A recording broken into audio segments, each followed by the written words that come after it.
Afternoon, everyone.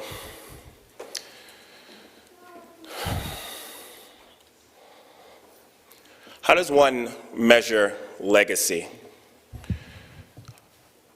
Is it money, achievement?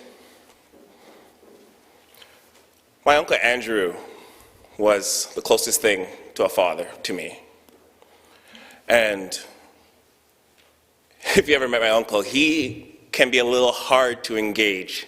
You can never tell if he's angry or thinking really hard. And so sometimes I would ask him questions to kind of, see how he's feeling. He loved action movies. So I'd say, who would win? Batman or Spider-Man?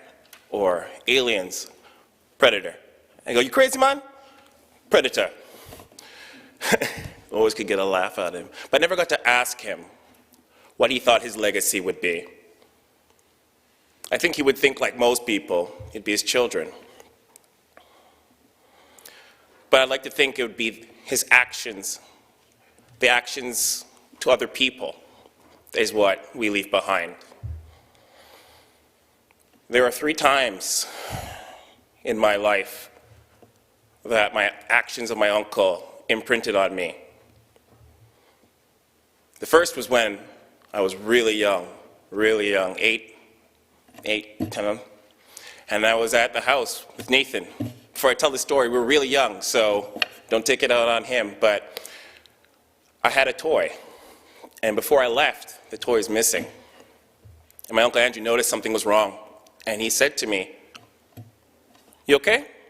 And I said, "I don't know where my toy is." And he immediately called Nathan, and he said, "Nathan, do you have seen the toy?" Remember, we're young, we're kids.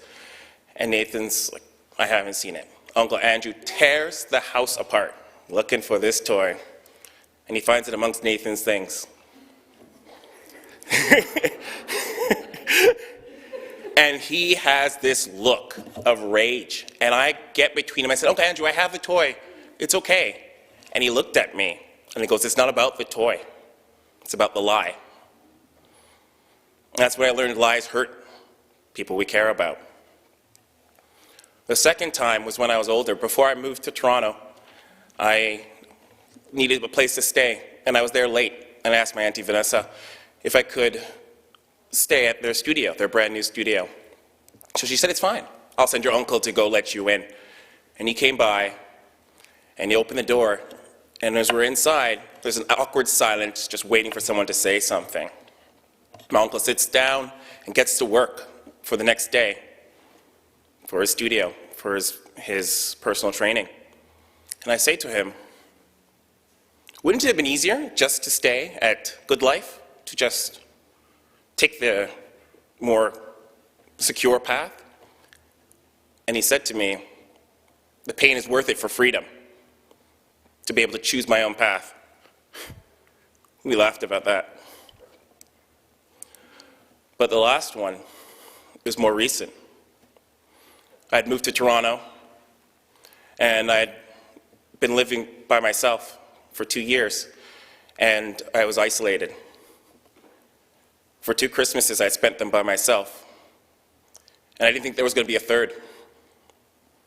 My Aunt Vanessa found out, and she insisted that I come stay and spend Christmas with them. But I declined. I was scared. I didn't know what my uncle would think of a gay nephew. But my aunt said, as she does always, "Oh, don't worry about it. We have oxtail." How could I say no? How could I say no? So I came for Christmas. And after dinner, my uncle went to the kitchen to do dishes by himself, and I worked up the courage to approach him,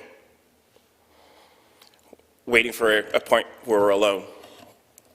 And I said to him, "Uncle Andrew, is it okay with you that I'm here?" And he turns and goes, "What?" I froze. I was scared. Afraid what he might say next, afraid of being rejected. And he looked at me for a minute, and he said, "Look, man, you happy?" And I said, "Yes." And he goes, "That's all that matters. You're always welcome." And he had all the power at that moment to tear me down, to break me. It was all in his hands, and he chose to pick me up at that time. Whether my uncle knew it or not, or intentional or not, he left a mark on me. I learned that lies hurt the people we love the most, and that to choose your own path and search for freedom is worth any hardship. And when given the opportunity, choose kindness and acceptance over anger and hatred. My uncle, for many of us here, those are the experiences I took with me. And like you, we have a connection to him. I don't know if my uncle knew, but his actions have changed me, and I will go out and change others. And that, like all of us, is my uncle's legacy. Thank you.